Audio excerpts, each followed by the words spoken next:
Hello everyone, I am Miss Jyoti. Welcome to my YouTube channel GK by Jyoti ma'am. Friends, अगर आप इस channel पर first time visit कर रही हैं तो चैनल को सब्सक्राइब करके साथ में जो बेल आइकन है उस पर प्रेस जरूर कीजिएगा ताकि आने वाली हर एक न्यू वीडियो का नोटिफिकेशन आपके पास बिल्कुल टाइम से पहुँच सके। फ्रेंड्स, ये जो आज की हमारी वीडियो है एनिमल हस्बेंड्री से रिलेटेड रहेगी। फ्रेंड्स, ये क्या होता है, जो स्टूडेंट ने हवा बना रखा है कि एनिमल हस्बेंड्री। आज की इस वीडियो में मैं आपसे प्रॉमिस करती हूँ कि जो 5 से 6 क्वेश्चन आपसे पूछे जाते हैं आज की इस वीडियो में और जो मैंने कल वीडियो डाली है एग्रीकल्चर वाली, इन दोनों वीडियो से आपको 5 से 6 क्वेश्चन देखने को जरूर मिलेंगे।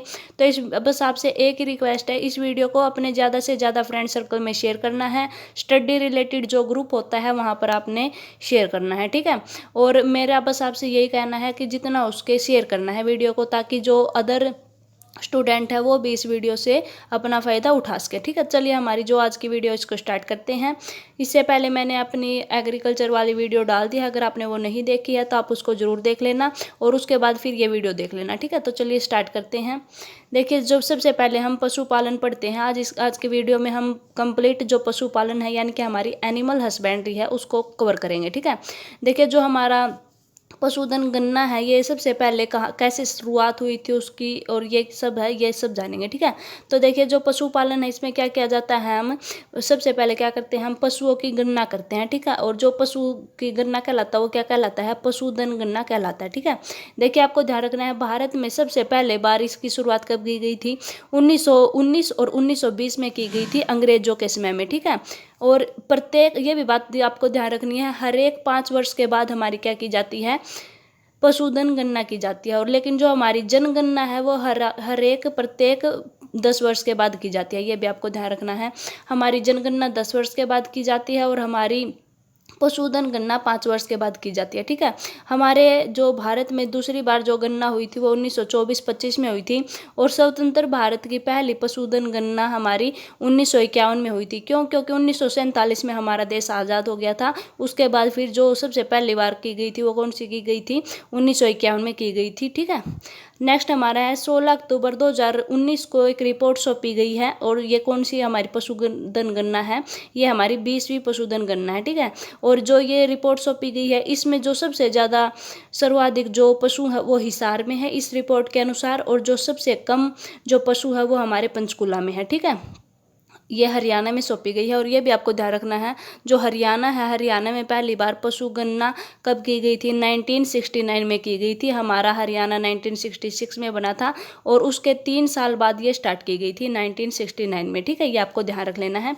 अब हम हर एक जो पशु है कहाँ पर कम पाए जाते हैं, कहाँ पर ज़्यादा पाए जाते हैं वो देखते हैं, ठीक है। देखिए, भैंसों की जो संख्या है, सबसे कम वृद्धि दर वाला राज्य कौन सा रहा, हमारा हरियाणा रहा है, ठीक है। और ये कितनी वृद्धि की है, 25.88% यहाँ पर वृद्धि की है, ठीक है, भैंसों की संख्या में। अब हम आगे बढ़ते हैं। नेक्स्ट है हमारा, देखिए, मवेशी को हम क्या बोलते हैं, कैटल बोलते हैं, ठीक है। जो हमारे मवेशी है वो सबसे ज़्यादा सिरसा में है, उसके बाद हिसार में है, फिर हमारे करनाल में है, ठीक है। जो मैंने देखिए ये स्लाइड बना रखी है, यहाँ पर ऐसे और ऐसे, यहाँ पर जो ऊपर की साइड लिखे हुए हैं यानी कि जो सबसे पहले जो लिखे हुए हैं वो ज़्यादा हैं और जो नीचे की साइड लिखे हुए हैं उसी के नीचे ये हमारे कम वाले हैं, ठीक है। ये आपने ध्यान रखना है, हर बार मैं नहीं बोलूँगी कि ये ज़्यादा है ये कम है, ये आपने बस ध्यान रखना है, ठीक है। जो मवेशी है वो हमारे सबसे ज़्यादा सिरसा में पाए जाते हैं और सबसे कम हमारे मेवात में पाए जाते हैं, ठीक है। ये आपको ध्यान रखना है। नेक्स्ट हमारा भैंस है। भैंस हमारा हिसार में पाई जाती है सबसे ज़्यादा और पंचकुला में पाई जाती है सबसे कम। और ये भी आपको ना 2 से 3 डिस्ट्रिक्ट याद रखने हैं। मान लो एग्जामिनर हिसार नहीं देता है और जींद देता है तो आपको हिसार नहीं मिलेगा, तो आपको किसके साथ जाना पड़ेगा, जींद के साथ जाना पड़ेगा, ठीक है। नेक्स्ट हमारा बेड है। बेड सबसे ज़्यादा भिवानी में पाया जाता है और कम हमारा गुरुग्राम में पाया जाता है, ठीक है। और ये जो हमारी भैंस है, भेड़ है, इन सब के बारे में मैं आपको बिल्कुल डिटेल से पढ़ाऊंगी इसी वीडियो में, ठीक है। तो आपको बस ये ध्यान रखना है, अभी जो भैंस है सबसे ज़्यादा हिसार में पाई जाती है और सबसे कम पंचकुला में पाई जाती है। इसी प्रकार से जो भेड़ है हमारी सबसे ज़्यादा भिवानी में पाई जाती है और सबसे कम हमारी गुरुग्राम में पाई जाती है, ठीक है। नेक्स्ट हमारी बकरी है। बकरी सबसे ज़्यादा सिरसा में पाई जाती है और सबसे कम हमारे पानीपत में पाई जाती है, ठीक है। नेक्स्ट हमारा देखिए नेक्स्ट हमारा घोड़ा है। घोड़ा सबसे ज़्यादा करनाल में पाया जाता है और सबसे कम हमारा पंचकुला में पाया जाता है, ठीक है। और ये अभी आपको ये ध्यान रखना है, जो घोड़े की फैमिली है वो कौन सी है, इक्विडी है, ठीक है। ये आपको ध्यान रखना है, ये जो घोड़े की फैमिली है वो कौन सी है, इक्विडी है, ठीक है। और जो घोड़े का जीवन काल होता है वो होता है 62 ईयर्स का, और इसका जो गर्भ काल होता है वो 330 से 340 दिनों का होता है, ठीक है। ये आपको ध्यान रखना है, घोड़े से रिलेटेड मोस्ट इंपॉर्टेंट फैक्ट है ये। जीवन काल 62 वर्ष का होता है और इसका गर्भकाल 330 से 340 दिनों का होता है, और जो इसकी फैमिली होती है वो इक्विडी होती है, ठीक है। ये आपको ध्यान रखना है। नेक्स्ट हमारा पोनी है, जिसको हम टट्टू बोलते हैं। ये क्या होता है, जो घोड़ा होता है घोड़े का ये एक छोटा प्रकार होता है, ठीक है। घोड़े से ये छोटा होता है, इसी को हम पोनी बोलते हैं, टट्टू बोलते हैं। ये सबसे ज़्यादा गुरुग्राम में पाया जाता है एवं सबसे कम पंचकुला में पाया जाता है। नेक्स्ट हमारा म्यूल है, यानी कि खच्चर। खच्चर सबसे ज़्यादा झज्जर में पाया जाता है और सबसे कम हमारा पानीपत में पाया जाता है, ठीक है। अब हम आगे बढ़ते हैं। नेक्स्ट है हमारा, देखिए नेक्स्ट हमारा गधे है। देखिए गधे यानी कि डोंकी। डोंकी सबसे ज़्यादा पलवल में पाए जाते हैं और सबसे कम अंबाला में पाए जाते हैं। जो डोंकी का गर्भकाल है वो 365 दिनों का होता है, ठीक है। नेक्स्ट हमारा सुअर है। सुअर सबसे ज़्यादा सोनीपत में होते हैं और सबसे कम हमारे नूह में है। जो सुअर का जो फैमिली है वो स्वीडी है, ठीक है। ये बहुत सी जगह ऐसे CD ऐसे भी लिखा हुआ है, तो आप जो जैसे चाहो इसका प्रोनाउंसिएशन कर सकते हैं। तो ये इसका फैमिली है, CD कह लो या स्वीडी कह लो, कुछ भी कह लो, ठीक है। और ये इसका जीवन काल है 115 दिनों का, और इसका ये गलती हो गई, देखिए ये ऊपर आएगा और ये नीचे आएगा, ठीक है। यानी कि जो हमारा सुअर है, सुअर का जो जीवन काल है वो 16 साल का होता है और जो गर्भ काल है वो 115 दिनों का होता है, ठीक है। तो ये आपने ध्यान रखना है, यहाँ पर थोड़ी सी मिस्टेक हो रखी है। नेक्स्ट हमारा ऊँट है। ऊँट सबसे ज़्यादा सिरसा में पाया जाता है और सबसे कम हमारा कुरुक्षेत्र में पाया जाता है, ठीक है। नेक्स्ट हमारा कुत्ते हैं, जिसको हम डॉग बोलते हैं। डॉग हमारे सबसे ज़्यादा गुरुग्राम में पाए जाते हैं और कम हमारे नूह मेवात में पाए जाते हैं। इसकी जो फैमिली होती है वो होती है कैनेडिया, और इसका जो गर्भकाल होता है वो 58 से 68 दिनों का होता है, ठीक है, कुत्ते का। नेक्स्ट हमारा खरगोश है। खरगोश सबसे ज़्यादा मेवात में पाए जाते हैं और सबसे कम हमारे यमुनानगर में पाए जाते हैं। जो हमारे खरगोश है, खरगोश की फैमिली होती है लेप्लोडीज, ये इसकी फैमिली होती है, ठीक है। ये आपको ध्यान रखना है, ये इसकी फैमिली होती है लेप्लोडीज। और ये सबसे ज़्यादा कहाँ पर पाए जाते हैं, मेवात में पाए जाते हैं। सबसे कम हमारे यमुनानगर में पाए जाते हैं, ठीक है। नेक्स्ट हमारा हाथी है, और आपको ध्यान रखना है हमारे पूरे हरियाणा में केवल 5 हाथी है, ठीक है। और सबसे ज़्यादा जो हाथी है वो हमारे यमुनानगर में है, जो कि 4 हैं, और जो एक हाथी है सिर्फ वो हमारा कुरुक्षेत्र में, ठीक है। ये आपको ध्यान रखना है। हमारे पूरे हरियाणा में टोटल 5 हाथी है, जो अभी ये 20वीं गणना हुई है इसके तहत है, ठीक है। गर्भकाल इसका होता है 624 दिनों का, और जो हाथी प्रजनन केंद्र है ये कहाँ पर, हमारा बसंत मोहर यमुनानगर में है, ठीक है। ये भी आपको ध्यान रख लेना है, आपको मोस्ट इंपॉर्टेंट है ये ध्यान रखना है। पूरे हरियाणा में कितने हाथी हैं, 5 हाथी हैं, 4 हमारे यमुनानगर में है और 1 हमारा कुरुक्षेत्र में है, ठीक है। ये आपको ध्यान रख लेना है। अब देखिए हम है ना भैंस से रिलेटेड जो भी क्वेश्चन बनते हैं या जो एग्जाम में पूछे गए हैं प्रीवियस ईयर में, या फिर जो आगे नेक्स्ट एग्जाम होगा अभी हरियाणा पुलिस का और कांस्टेबल का, उसमें पूछे जाएंगे, वो उन सभी क्वेश्चनों को इंक्लूड करते हैं। देखिए भैंस की जो सबसे पहले आपको पता होना चाहिए, भैंस है ना 2 तरह की होती है। एक होती है हमारी भारतीय भैंस, एक होती है हमारी विदेशी भैंस, ठीक है। जो हमारी भारतीय भैंस होती है इसको हम जल भैंस बोलते हैं, और जो हमारी विदेशी भैंस होती है इसको हम दलदली भैंस बोलते हैं, और ये हमारे दक्षिणी पूर्वी एशिया में पाई जाती है, जो कि विदेशी भैंस होती है, ठीक है। जो हमारी भैंस है, भैंस की जो फैमिली होती है वो बोवाइन फैमिली होती है। इसको बहुत सी जगह बोविड भी लिखा हुआ है, ऐसे बोविड लिखा हुआ है, ठीक है। तो आप इसकी जो फैमिली होती है वो बोविड भी होती है और बोवाइन होती है, ठीक है। अब हम ये देखते हैं जो हमारी भैंस है, भैंस की नस्लें कितनी होती हैं, तो कौन कौन सी नस्ल होती है। देखिए हमारे हरियाणा में मुर्रा नस्ल की भैंस पाई जाती है, सुरती, मेहसाना, जाफराबादी, नागपुरी, बदावरी और तराई, ये 7 किस्म की भैंसें होती हैं, ठीक है। ये आपको ध्यान रखना है, ये 7 किस्म की भैंस है। जो हमारी मुर्रा भैंस है ये हरियाणा में पाई जाती है, और ये आपको ध्यान रखना है ये सबसे अधिक दूध देती है, ठीक है। जो हमारी सुरती और मेहसाना और जाफराबादी, ये जो 3 भैंसें हैं ये हमारी गुजरात में पाई जाती हैं, ये भी आपको ध्यान रखनी है। और प्रीवियस ईयर का क्वेश्चन है ये कि इनमें से 4 भैंसों की प्रजातियाँ दे दी थी या नस्लें दे दी थी, और पूछा गया था निम्नलिखित में से कौन सी जो भैंस है जो कि सबसे भारी होती है। तो ये जो हमारी जाफराबादी भैंस है ये हमारी सबसे भारी भैंस है, ये आपको ध्यान रखना है। जो हमारी नागपुरी भैंस है ये हमारे महाराष्ट्र में पाई जाती है, और जो हमारी बदावरी भैंस है ये हमारी यूपी में और मध्य प्रदेश में पाई जाती है। जो हमारी तराई भैंस है ये हमारे उत्तराखंड में पाई जाती है। और ये भी आपको ध्यान रखना है, जो हमारी बदावरी भैंस है इसमें जो इसके दूध होता है उसमें जो वसा होता है जिसको हम फैट बोलते हैं वो सबसे ज़्यादा होता है। जो हमारी जाफराबादी भैंस होती है ये सबसे भारी होती है। और जो ये हमारी मुर्रा भैंस होती है ये सबसे ज़्यादा दूध देती है। ठीक है, 3 क्वेश्चन आपको यहाँ से फाइंड आउट करने हैं। एक हमारी मुर्रा भैंस है जो हरियाणा में पाई जाती है, सबसे ज़्यादा दूध देती है। जाफराबादी सबसे भारी होती है। और जो हमारी बदावरी है इस भैंस के दूध में सबसे ज़्यादा फैट पाया जाता है। ठीक है, और आपको ये भी ध्यान रखना है जो भैंस का शरीर है उसको जो औसत तापमान होता है वो 98.8 फ़ारेनहाइट होता है। ठीक है, ये आपको ध्यान रख लेना है। अब हम आगे बढ़ते हैं। देखिए नेक्स्ट है भैंस से रिलेटेड ही हम अभी जानेंगे। देखिए क्लोन के माध्यम से भैंस का बच्चा कौन सा पैदा करवाया गया था, वो गरिमा पैदा करवाई गई थी करनाल के हरियाणा में। ठीक है, हरियाणा के करनाल में गरिमा नाम की एक कटड़िया थी वो पैदा करवाई गई थी क्लोन के माध्यम से। ठीक है, ये प्रीवियस ईयर में पूछा गया क्वेश्चन है, ध्यान रख लेना आप।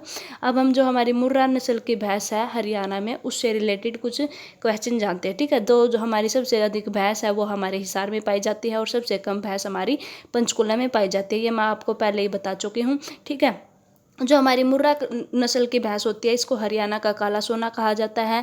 इसको एशियन ट्रैक्टर की संज्ञा दी गई है। और जो हमारी स्थानीय भाषा है, स्थानीय भाषा में से क्या कहा गया है, खुंडी कहा गया है। और HSSC में पूछा गया है ये क्वेश्चन। ठीक है, आपको ध्यान रख लेना है। तो स्थानीय भाषा में इसे खुंडी कहा गया है, एशियन ट्रैक्टर इसे कहते हैं और हरियाणा का काला सोना इसे कहा जाता है। ठीक है, ये 20 से 25 लीटर तक दूध देती है। इसकी जो उत्पत्ति है वो पाकिस्तान का एक मोंटगोमरी जिला है, वहाँ से इसकी उत्पत्ति मानी जाती है। जो हमारी भैंस है, भैंस का जो जीवन काल है वो 25 साल का होता है। और जो भैंस का गर्भ काल है वो 310 दिनों का होता है। मोस्ट इंपॉर्टेंट है, ध्यान रख लेना ये। ठीक है, ये भैंस का गर्भ काल 310 दिनों का होता है। और जो इसका जीवन काल है यानी कि जो इसका लाइफ टाइम पीरियड है वो 25 ईयर्स का होता है। और जो इसका गेस्टिनेशन पीरियड होता है वो 310 दिनों का होता है। ठीक है, ये आपको ध्यान रख लेना है।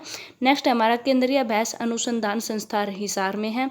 मुर्रा किस्म की सबसे ज़्यादा भैंस है। देखा, आपको ध्यान रखना है। अगर आपसे ये पूछ लिया जाए कि हरियाणा में सबसे अधिक भैंस कहाँ पाई जाती है तो हमारा आंसर होना चाहिए हिसार। ठीक है, लेकिन आपके सामने एक स्पेशल वर्ड जोड़ दिया जाता है मुर्रा किस्म की भैंस, तो ये किस्म नहीं आएगी, नस्ल आएगा। ठीक है, मुर्रा नस्ल की भैंस सबसे ज़्यादा कहाँ पर पाई जाती है तो जो मुर्रा नस्ल की भैंस है वो हमारे जींद में पाई जाती है। और इसी वजह से जो हमारा जींद है, जींद को मिल्क सिटी ऑफ हरियाणा बोला जाता है। ठीक है, अब हम आगे बढ़ते हैं। देखिए नेक्स्ट लिखा हुआ है जो हमारा एशिया का सबसे बड़ा पशु फार्म कहाँ पर है, ये हमारा हिसार में है। इसकी स्थापना 1985 में की गई थी।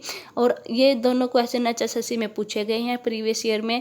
तो ये पूछा गया है कि भैंस के बच्चे को स्थानीय भाषा में क्या कहा जाता है और गाय के बच्चे को स्थानीय भाषा में क्या कहा जाता है।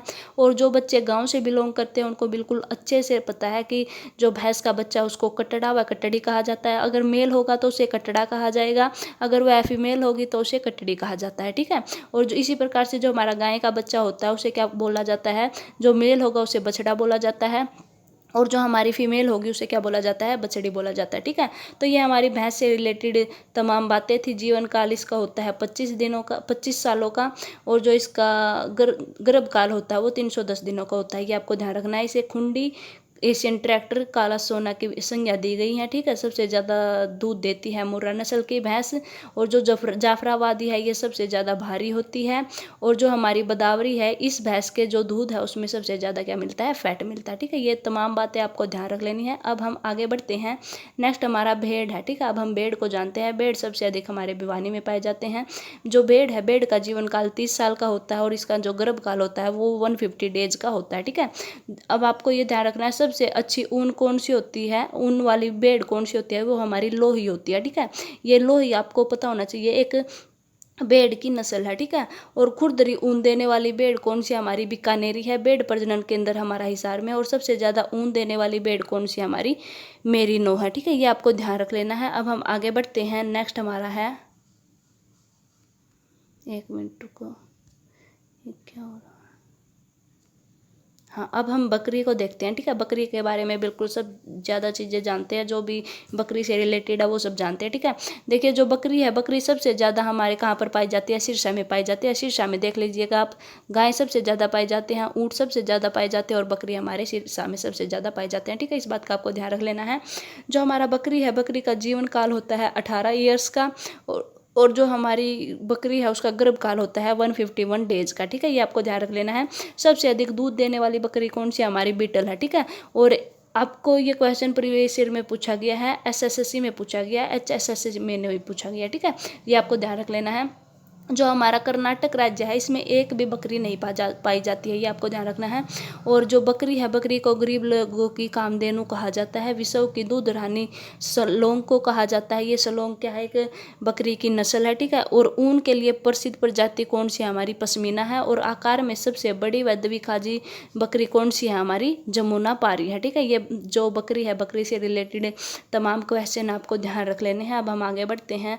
नेक्स्ट है हमारा, देखिए नेक्स्ट हम ऊँट को देखते हैं। जो ऊँट है वो सबसे अधिक सिरसा में पाया जाता है और इसका जो जीवन काल होता है वो 30 ईयर्स का होता है और जो इसका गर्भकाल होता है वो 400 डेज का होता है, ठीक है, ये आपको ध्यान रख लेना है। अब हम गाय के बारे में पढ़ते हैं बिल्कुल डिटेल से। गाय को और भैंस को, इन दोनों को तो आपने ना बिल्कुल अपने जुबान पर रखना है, अच्छे से अपने माइंड में सेट करना है, ठीक है। तो आपको पता होना चाहिए जो गाय है, गाय सबसे अधिक सिरसा में पाई जाती है और सबसे कम हमारे रेवाड़ी में पाई जाती हैं, ठीक है। जो गाय की फैमिली होती है वो बोवाइड होती है, ठीक है, बोविड होती है।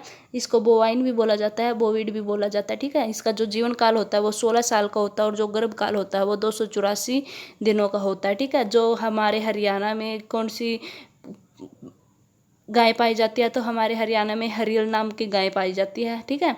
और अब हम गाय की प्रजाति देखते हैं। देखिए जो हमारी साहिवाल गाय है ये हमारे पाकिस्तान के साहिवाल से इसकी उत्पत्ति मानी जाती है, ठीक है। सबसे ज़्यादा दूध देने वाली कौन सी गाय है, वो है सिंधी, साहिवाल, गिर एवं रेड। ये हमारी गाय की प्रजातियां हैं, ठीक है। ये हमारी वो सबसे ज़्यादा दूध देने वाली गाय हैं, ठीक है। नेक्स्ट हमारी बारवाही। बारवाही कैसी होती हैं, जो बाहर होती हैं वो होती हैं बारवाही गाय, ठीक है। जो ये बारवाही गाय है ये कौन कौन सी होती है, एक होती है हल्लीकार, एक होती है हमारी अमृत महल, ठीक है। अब हम आगे बढ़ते हैं। नेक्स्ट हमारा है, देखिए एक होती है द्विकाजी। द्विकाजी वो होती है जो दोनों काम करती है, जो दूध भी देती है और जो बाहर भी डोती है, ठीक है, वो होती है हमारी द्विकाजी। यानी कि इनको डुल पर्पज के लिए रखा जाता है। ये होती है थारपारकर एवं मेवाती, ठीक है, ये इनकी नस्लें हैं। अब हम आगे बढ़ते हैं। देखिए विश्व में सबसे ज़्यादा दूध उत्पादन कौन सी किस्म की गाय करती है, होल्स्टीन फ्रीशियन करती है, ठीक है। और जो हरियल गाय है ये कहाँ की है, हरियाणा की है। हरियाणा में द्विकाजी गाय सबसे अधिक कहाँ पर पाई जाती है, ये हमारे रोहतक में पाई जाती है। गोवध संरक्षण एक्ट कब लाया गया था, 2015 में लाया गया था। और इसके तहत कितनी सजा दी जाती है, अगर कोई किसी गाय का वध कर देता है जानबूझकर तो उसे कितनी सजा दी जाएगी, 20 वर्ष की सजा दी जाएगी। ये एक एक्ट लाया गया था 2015 में और इसी एक्ट को 2015 वाला एक्ट भी बोलते हैं, ठीक है, ये आपको ध्यान रख लेना है। नेक्स्ट है हमारा, हरियाणा में पहली गौशाला कब, कहाँ और किसने खोली थी, ये आपने मुझे कमेंट बॉक्स में आंसर करना है, ठीक है। और मैंने देखे तीनों क्वेश्चन एक साथ पूछे हैं तो तीनों का आपने ना एक साथ ही आंसर देना है, ठीक है। ये नहीं करना है कि कब बनी तो आप एक कमेंट करोगे कि 1829 में, कब बोलोगे कहाँ बनी, ये आपने अच्छे से एक ही जो कमेंट है उसमें आंसर देना है, ठीक है। नेक्स्ट है हमारा, देसी गाय आधार कार्ड पहचान योजना कब बनी थी, योजना कब चलाई गई थी, तो यह 18 मार्च 2015 को चलाई गई थी, ठीक है। नेक्स्ट है हमारा, हाईटेक गाय मसाज पार्लर। ध्यान रखना ये भारत में पहला ऐसा राज्य हरियाणा बना है जहाँ पर गायों के लिए, गायों को क्या किया जाता है, मसाज दिया जाता है, ठीक है। ऐसे पार्लर खोले गए हैं। ये हमारे 2017 में हिसार में खोला गया था HAU यूनिवर्सिटी में, ठीक है। और जो हमारी HAU यूनिवर्सिटी है इसकी स्थापना कब की गई थी, 1970 में की गई थी हिसार में, ठीक है, ये भी आपको ध्यान रख लेना है। नेक्स्ट हमारा, गाय का दूध पीला किस वजह से होता है, तो गाय के दूध में कैरोटीन की मात्रा ज़्यादा होती है, इस वजह से जो हमारी गाय है, गाय का दूध कैसा हो जाता है, पीला हो जाता है, ठीक है। इस बात का भी आपको ध्यान रख लेना है। तो गाय से रिलेटेड ये हमारे फैक्ट थे, एक बार और देख लेते हैं। देखिए जो गाय है सबसे अधिक सिरसा में पाई जाती है, सबसे कम रेवाड़ी में पाई जाती है, बोविड फैमिली से बिलोंग करती है। जो इसका जीवन काल है वो 16 ईयर्स का होता है और जो इसका गर्भ काल है वो 284 दिनों का होता है, ठीक है। जो हमारी साहिवाल गाय है ये हमारे पाकिस्तान के साहिवाल से इसकी उत्पत्ति मानी जाती है। और जो हमारी हरियल गाय है ये हरियाणा में पाई जाती है, ठीक है। और जो द्विकाजी गाय है वो सबसे अधिक कहाँ पर पाई जाती है, हमारे रोहतक में पाई जाती है। और देसी गाय आधार कार्ड पहचान योजना 18 मार्च 2015 को स्टार्ट की गई थी और पूरे भारत में हरियाणा ऐसा पहला राज्य बना है जो कि गायों को मसाज देता है। तो वो कब बना है ये पार्लर, ये 2017 में बना है हिसार में HU यूनिवर्सिटी में, ठीक है। और गाय का दूध पीला किस वजह से होता है, तो ये कैरोटीन की वजह से होता है, ठीक है। अब हम आगे बढ़ते हैं। देखिए नेक्स्ट है हमारा केंद्रीय भेड़ प्रजनन केंद्र कब स्थापित किया गया था, या 1967 से 70 के बीच में स्थापित किया गया था हिसार में। नेक्स्ट हमारा राजकीय ऊँट प्रजनन केंद्र है, ये हमारा सिरसा में है, ठीक है। नेक्स्ट हमारा राजकीय सुअर प्रजनन केंद्र हमारा हिसार में है। और जो सुअर की जो सबसे फेमस जो नस्ल है वो कौन सी है, यॉर्कशायर नाम की नस्ल है, ठीक है। नेक्स्ट है हमारा केंद्रीय भैंस अनुसंधान संस्थान, ये हमारा हिसार में है। इसकी स्थापना 1985 में की गई थी। यह नेशनल हाईवे 9 पर स्थित है, ठीक है। नेक्स्ट है हमारा राष्ट्रीय पशु अनुसंधान केंद्र, इसकी स्थापना 1986 में की गई थी और यह हिसार में, ठीक है। ये मोस्ट इंपॉर्टेंट है, यह सभी आपको ध्यान रख लेने हैं। नेक्स्ट हम आगे बढ़ते हैं। देखिए नेक्स्ट है हमारा, अब मैं ना आपको ना कुछ जो क्वेश्चन बनते हैं वो क्वेश्चन यहाँ से कवर अप करवा रही हूँ, देखिए, ठीक है। एशिया का सबसे बड़ा पशु फार्म कहाँ पर है, यह 1809 में बना था। नहीं सॉरी, ये जो हमारा एशिया का सबसे बड़ा पशु फार्म है ये कहाँ पर है, हिसार में है, ठीक है। और जो 1809 में एक इसे किस नाम से जाना जाता था, कैटल फार्म के नाम से जाना जाता था, ठीक है। और फिर बाद में इसकी जो स्थापना किसने की थी, अंग्रेज जेम्स लिम्सडेन ने की थी। और बाद में इसे क्या कहा जाने लगा था, द कैमल स्टड कहा जाने लगा था। और फिर अब इसे क्या कहा जाने लगा है, पशु फार्म कहा जाने लगा है, ठीक है। ये आपको ध्यान रख लेना है। हाईटेक गाय मसाज पार्लर, ये मैं आपको बता चुकी हूँ, 2017 में हिसार में HU यूनिवर्सिटी में ये खोला गया था, ठीक है। नेक्स्ट है हमारा मत्स्य महाविद्यालय कहाँ पर है, हिसार में है, ठीक है। और मत्स्य मंडी हमारे कहाँ पर है, गुरुग्राम में है, ठीक है। पालतू पशु चिकित्सा एवं प्रशिक्षण केंद्र हमारा पंचकुला में है। हरियाणा पशुधन बोर्ड का गठन 2007-8 में पंचकुला में किया गया था। राष्ट्रीय डेयरी अनुसंधान संस्थान कहाँ पर है, ये हमारा करनाल में है, ठीक है। नेशनल डेयरी इंस्टीट्यूट, इसकी स्थापना देखिए, इसके बारे में आपको बिल्कुल डिटेल से बताती हूँ। देखिए जो हमारा राष्ट्रीय डेयरी अनुसंधान संस्थान है, इसकी जो स्थापना है वो सबसे पहले बेंगलोर में की गई थी 1923 में, ठीक है। और जब इसकी स्थापना की गई थी इसका नाम क्या रखा गया था, Amperian animal husbandry and dairy research institute, ये इसका नाम रखा गया था, ठीक है। लेकिन 1936 में क्या करते हैं, इसका जो नाम है उसमें से एनिमल हस्बेंड्री जो है इस वर्ड को हटा देते हैं और ये रखते हैं एम्पीरियल डेयरी रिसर्च इंस्टीट्यूट, इसका नाम रखा जाता है, ठीक है। फिर स्वतंत्रता के बाद क्या होता है, इसका नाम क्या रख दिया जाता है, राष्ट्रीय डेयरी अनुसंधान संस्थान रख दिया जाता है, ठीक है। और फिर 1955 में बेंगलोर से इसे करनाल में स्थापित किया जाता है, ठीक है। इसे जो जब ये इसकी सबसे पहले स्थापना कहाँ पर की गई थी, बेंगलोर में की गई थी 1923 में। लेकिन क्या होता है, जब हमारा इंडिया है वो आज़ाद हो जाता है तो इसे क्या करते हैं, 1955 में बेंगलुरु से लेकर कहाँ पर स्थानांतरित कर देते हैं, करनाल में स्थानांतरित कर देते हैं, ठीक है। और ये जो हमारी संस्थान है इसको 1989 में डीम्ड यूनिवर्सिटी का दर्जा दिया गया था। और भारत में प्रथम IVF से ये क्या है, कृत्रिम रूप से भैंस यहाँ पर क्या की गई थी, प्रथम है ये, ठीक है। इसमें आपको ध्यान रख लेना है। अब हम आगे बढ़ते हैं। देखिए आपसे पूछेगा कि जो पशुधन बीमा योजना है इसकी शुरुआत कब की गई थी, कहाँ से की गई थी, किसके टाइम पर की गई थी, ये आपको बिल्कुल डिटेल से पढ़ाती हूँ मैं। जो हमारा पशुधन बीमा योजना है ये इसकी शुरुआत हरियाणा में 29 जुलाई 2016 को की गई थी, झज्जर से शुरुआत की गई थी। और इसका जो उद्घाटन किया था वो किया था ओम प्रकाश धनखड़ जी ने, ठीक है। और यह 7 पशुओं से इसकी शुरुआत की गई थी। और इसकी जब यह स्टार्टिंग की गई थी, सिर्फ इसकी स्टार्टिंग 15 जिलों में की गई थी, ठीक है। और इसमें 7 पशु थे, तो 7 पशु कौन कौन से थे, देखिए जो बड़े पशु थे वो 3 थे, एक थी गाय, एक थी भैंस, एक था ऊँट, ठीक है। और जो छोटे पशु थे वो हमारे 4 थे, एक थी भेड़, एक थी बकरी, एक सुअर, एक मुर्गी, ठीक है। जो बड़े पशु थे इनका जो बीमा किया जाता था तो वो तो 100 रुपये में किया जाता था। लेकिन जो हमारे छोटे पशु हैं उनका जो बीमा है वो 25 रुपये में किया जाता था, ठीक है। ये आपको ध्यान रखना है। और एक बात ये ध्यान रखनी है आपने, जो SC कैटेगरी होती है और जो हमारी ST कैटेगरी होती है उनसे जो बीमा करवाने, उनके पशुओं का बीमा करने के लिए उनसे 1 भी रुपया नहीं लिया जाता था, उनके पशुओं का बीमा बिल्कुल फ्री में किया जाता था, ठीक है। तो ये आपको ध्यान रख लेना है। पशुधन बीमा योजना कब स्टार्ट की गई थी, 29 जुलाई 2016 को स्टार्ट की गई थी। झज्जर से ओम प्रकाश धनखड़ जी ने इसका उद्घाटन किया था। सबसे पहले 7 पशुओं से इसकी शुरुआत की गई थी, 15 जिलों से शुरुआत की गई थी। और बड़े पशु 3 हैं, गाय, भैंस और ऊँट। और छोटे पशु 4 हैं, भेड़, बकरी, सुअर, मुर्गी। बड़े पशुओं का बीमा करने के लिए 100 रुपये लिए जाते हैं, छोटे पशुओं का बीमा करने के लिए 25 रुपये लिए जाते हैं। SC जो और ST जो कैटेगरी होती हैं उनसे 1 भी रुपया नहीं लिया जाता है, ठीक है। इस बात का आपको ध्यान रख लेना है। अब हम आगे बढ़ते हैं। नेक्स्ट है हमारा देखिए अब मैं ना आपको ना जो क्वेश्चन बनते हैं एनिमल हस्बेंड्री और एग्रीकल्चर से वो सब कवर अप करवा रही हूँ यहाँ पर इस वीडियो में, ठीक है। विश्व में दूध उत्पादन में प्रथम देश कौन सा? हमारा भारत है, ठीक है। पूरे वर्ल्ड में जो जहाँ पर सबसे ज़्यादा दूध का उत्पादन किया जाता है वो कहाँ पर किया जाता है? हमारे इंडिया में किया जाता है, ठीक है। और भारत में दूध उत्पादन में प्रथम राज्य है, देखिए वर्ल्ड लेवल पर तो हमारे इंडिया में किया जाता है, लेकिन हमारे इंडिया में सबसे ज़्यादा किस राज्य में किया जाता है? वो हमारे यूपी में किया जाता है, ठीक है। और ये भी आपको ध्यान रखना है, प्रति व्यक्ति दूध उत्पादन में प्रथम राज्य कौन सा है? ये हमारा पंजाब है। और जो हमारा हरियाणा है वो सेकंड नंबर पर आता है, ठीक है।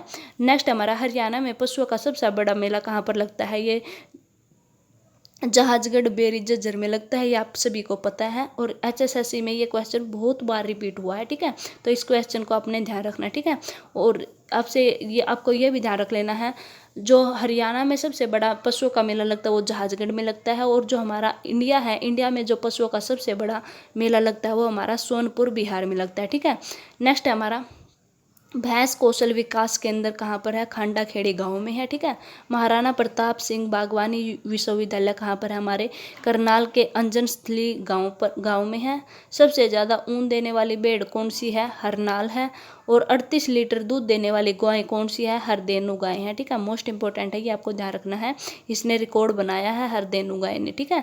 नेक्स्ट और एक भैंस है उसने भी रिकॉर्ड बनाया है, उसका नाम सरस्वती भैंस है, शायद से नहीं कन्फर्म हूँ मैं। उस भैंस का जो नाम है वो सरस्वती है। और वो सुखबीर सिंह की गाय थी, हिसार के वो रहने वाले थे।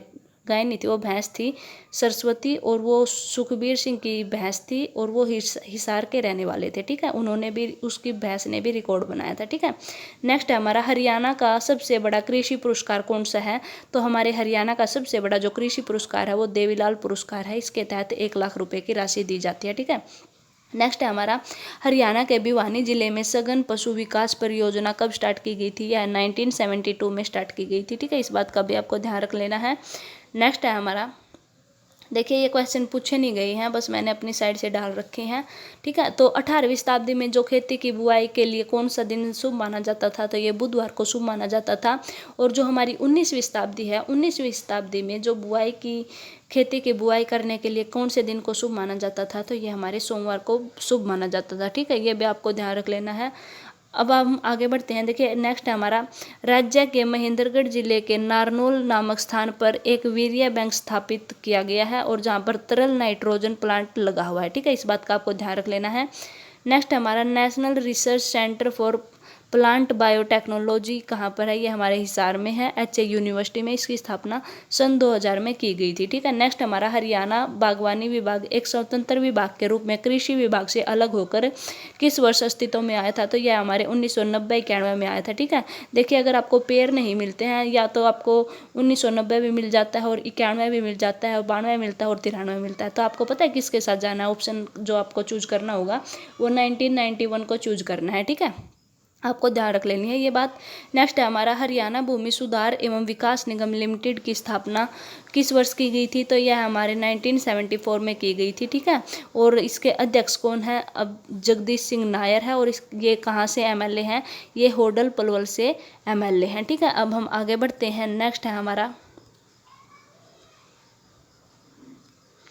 नेक्स्ट हमारा है कृषक उपहार योजना। ये जो हमारी कृषक उपहार योजना है मोस्ट इम्पोर्टेंट है।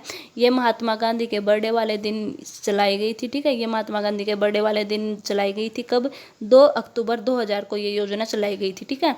और क्या किया गया था 2006 में? इस जो यह योजना है इसको भूपेंद्र सिंह हुड्डा जब CM होते थे उन्होंने इस योजना को बंद कर दिया गया था, ठीक है।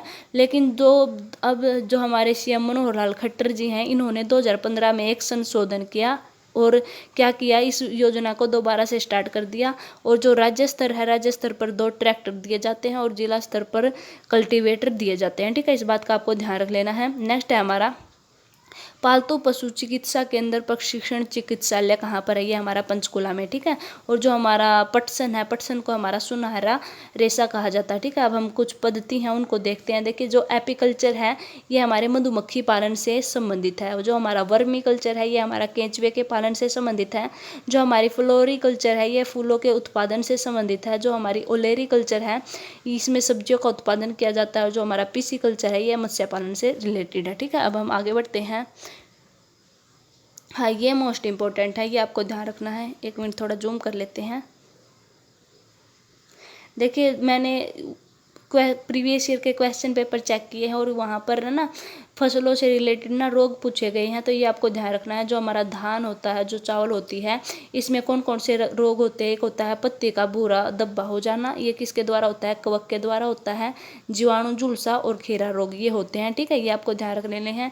जो हमारा गेहूँ है, गेहूँ में करनाल बंट, अनावृत कटुआ और शेहू और गेरुई नाम का क्या होता है, रोग होता है। जो हमारा बाजरा होता है, बाजरे में अर्गट और हरित बाली नाम का योग होता है। जो हमारी मूंगफली होती है, मूंगफली में टिक्का या पुरन पत्ती नामक रोग होता है। जो हमारा तिल है, तिल में फाइलोडी नाम का रोग होता है। अरहर में हमारा डंठा रोग होता है कवक के कारण, ठीक है। और जो बांझ रोग है वो हमारा विषाणु के कारण होता है। मूंग में हमारा जो रोग होता है वो होता है पीला पित्तरवरण या पीला मोजेक रोग होता है। और राई सरसों में हमारा सफ़ेद गेरोई रोग होता है, ठीक है। ये हमारे रोग हैं, ये आपको अच्छे से देख लेने हैं। देखिए मैं थोड़ा सा और जूम कर देती हूँ, तो आप वीडियो को यहाँ पर पॉज कर लेना और इनको देख लेना एक बार, ठीक है।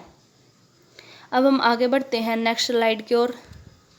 देखिए नेक्स्ट यहाँ पर मैंने लिख रखे हैं, वो तो हमारी फसलों के प्रमुख रोग थे, ये हमारे पशुओं के प्रमुख रोग हैं, ठीक है। देखिए ये हमारा फुट एंड माउथ डिजीज यानी कि खुरपका एवं मुंहपका, ये किसके कारण होती है, ये वायरस के कारण होती है। और इससे जो हमारे पशु है, पशु का कौन सा जो भाग है वो प्रभावित हो, वो कौन पशु होते हैं, कौन प्रभावित होते हैं, तो वो होते हैं पशु प्रभावित होते हैं। और कौन सा पार्ट होता है, देखिए सभी पालतू पशुओं में, खासकर गाय भैंस ऊंट बकरी सूअर आदि में ये होता है, ठीक है। जो हमारा पोकनी है, ये पोकनी एक बीमारी है, ये किसके कारण होती है, वायरस के कारण होती है। किस में होती है, गाय में, भैंस में, सूअर में और भेड़ में होती है, ठीक है। नेक्स्ट हमारा थनोला है, ये हमारे जीवाणु के कारण होती है। सभी पालतू पशुओं के जो क्या होते हैं, इससे थन प्रभावित हो जाते हैं, ठीक है। नेक्स्ट हमारा गिल्टी रोग है, ये जीवाणु के कारण होता है। गाय भैंस भेड़ बकरी और घोड़े में होता है। नेक्स्ट हमारा लंगड़ा बुखार होता है, जिसको हम ब्लैक क्वार्टर बोलते हैं, ये जीवाणु के कारण होता है, ये गाय एवं भैंस में होता है, ठीक है। नेक्स्ट हमारा है सेप्रोलेगिरिया ग्रीवा नामक रोग है, ये कवक के कारण होता है। ये किस में होता है, मछली में होता है। गिलराट जो रोग है ये भी हमारा मछली में होता है कवक के कारण, ठीक है। देखिए ये जो कारक है ये जरूर आपको ध्यान रखने हैं, ये पूछ लेगा आपसे एग्जामिनर। खुरपका एवं मुंहपका रोग किस जीवाणु के कारण होता है, तो ये आपको ध्यान रखना है, ये वायरस के कारण होता है, ठीक है। ये हमारी स्लाइड थी। अब हम आगे बढ़ते हैं। देखिए आगे नेक्स्ट है हमारा अफरा रोग। जो हमारा अफरा रोग है ये किससे होता है, दूषित भोजन खाने से हो जाता है, ठीक है। और ये किन को होता है, जो जुगाली करने वाले पशु होते हैं। और ये भी आपको ध्यान रखना है, जो जुगाली करने वाले पशु होते हैं उनके कितने अमाशय होते हैं, उनके 4 अमाशय होते हैं, ठीक है। आपने देखा होगा कि जो गांव में जो भैंस होती है वो क्या करती है, एक बार जो उसको चारा डाला जाता है उस चारे को एक बार अपने मुंह में सारा ले जाती है और फिर जब बैठ जाती है रेस्ट करने के लिए, तो जब वो रेस्ट करने के लिए बैठ जाती है तो अपने मुंह को जुगालती रहती है। तो वो क्या करती है, जो वो अपने अमाशय में खाने को सिक्योर कर लेती है और फिर उसको वापस लाकर उसको जुगाली करने लग जाती है, ठीक है। फिर नेक्स्ट हमारा पिल्क फोवर, ये हमारा कैल्शियम की कमी के कारण होता है गाय में। नेक्स्ट हमारा है संक्रमण गर्भपात, ये हमारा जीवाणु के कारण होता है गाय में, भैंस में, सूअर में और बकरी में। नेक्स्ट हमारा है गलघोटू, गलघोटू जीवाणु के कारण होता है गाय और भैंस में। नेक्स्ट है हमारा पंख और पूंछ सड़न रोग, ठीक है, ये हमारा मछली में होता है जीवाणु के कारण, ठीक है। ये जो हमारे रोग हैं ये आपको बहुत अच्छे से ध्यान रखने हैं, ये यहाँ से क्वेश्चन पूछे जाते हैं एग्जाम में, ठीक है।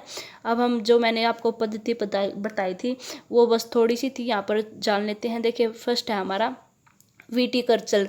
जो हमारा विटीकल्चर है ये अंगूरों का उत्पादन होता है। पिसिकल्चर में मछली का हम पालन करते हैं। सेरिकल्चर में हम रेशम का उत्पादन करते हैं।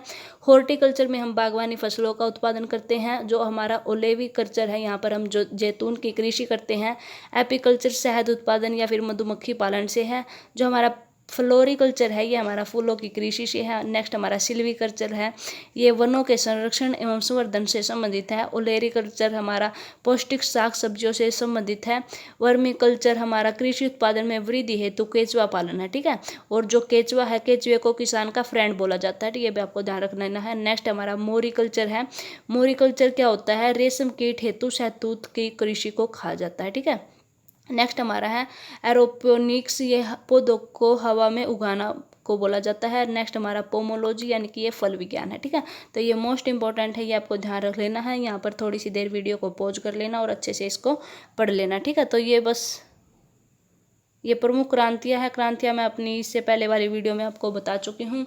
हमारी जो हरित क्रांति है उसका जो श्रेय है वो नॉर्मन बोरलॉग को जाता है, और भारत में इसका जो श्रेय है वो MS स्वामीनाथन जी को जाता है, ठीक है। श्वेत क्रांति दूध के क्षेत्र में आई थी, इसका जो जनक है वो वर्गीज कुरियन को कहा जाता है। पीली क्रांति खाद्य तेलों और तिलहन फसलों के उत्पादन में आई थी, ठीक है। तो ये मैं अपनी जो हमने एग्रीकल्चर वाली वीडियो बनाई थी उसमें आपको बता चुकी हूँ, ठीक है। तो फ्रेंड्स, ये हमारी आज की वीडियो थी। उम्मीद करती हूँ कि आपको जो हमारी ये वीडियो है पसंद आई होगी। अगर आपको ये वीडियो पसंद आई हो तो अपने फ्रेंड सर्कल में वीडियो को शेयर कर देना, और जिसको भी ये मेरे हैंड रिटन नोट्स चाहिए वो मुझे मेरी टेलीग्राम ID जाटनी3199 पर मैसेज कर देना, वहाँ पर आपको ये नोट्स मिल जाएंगे, ठीक है। तो फ्रेंड्स, बस यही हमारी आज की वीडियो थी। उम्मीद करती हूँ कि आपको वीडियो अच्छी लगी होगी। अच्छी लगे तो आप शेयर कर देना अपने फ्रेंड सर्कल में वीडियो को ज़रूर, ताकि उनका भी कुछ बेनिफिट हो सके इस वीडियो से।